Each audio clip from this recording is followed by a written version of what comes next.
YouTube channel, Didays Vlog. So guys, for today's video guys ay nandito kami ngayon sa aming tindahan. So nag-ano ako guys, nag-ready na ako kasi mag-resign na ako this coming December. And ito lang yung mga paninda ko guys. Puhunan ko ay 2,500.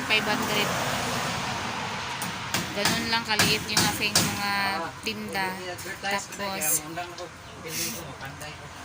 Tapos ni-rolling ko lang guys para sa totoo lang yung 2,500 napakaliit lang yung nabili. Pero ngayon na-rolling ko siya, kaya nga medyo dumami na yung mga baligya dito sa bahay, sa tindahan.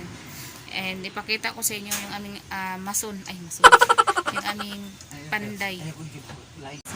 I-renovate namin guys kasi medyo masikip yung guys, itong salog, lang ang nilagay namin sa salog, kawayan. Tapos nandito kami lahat, meron kami ditong ice candy na buko, masarap yan guys. Tapos ito pang bata sa ibabaw ng lamisa. Tapos yung mga namin guys, so mga benta namin ganun lang kakonti kasi nga nagsisimula pa lang po kami guys. Tapos meron pa isa doon na tulog. Tapos guys, itong mga panday namin guys, mga expert to sa MBB. Mata-mata, bana-bana. Walang sukat-sukat. Bana-bana lang, estimate lang yung nila. Kasi wala tayong pambayad doon sa mga skill talaga ng mga panday. Ayan yung uyab ko guys ay. Yan ang uyab ko guys. Kaya ko naisipan guys na magtinda, ng tindahan. Kasi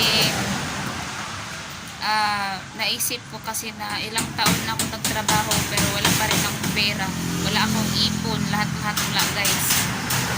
Kaya susubukan ko magnegosyo and mag-resign ako para wala na rin akong amo. Kasi doon sa trabaho ko napakadaming lahat ng supervisor parang nagmay-ari na ng kumpanya. Ganun yun. So yun naman guys, i-update ko kayo mamaya pagtapos na yung renovation sa tindahan. So ito guys, paninda namin. So kaunti lang talaga yung mga namin. And yun natapos na sa wakas yung aming tindahan. Ayan o.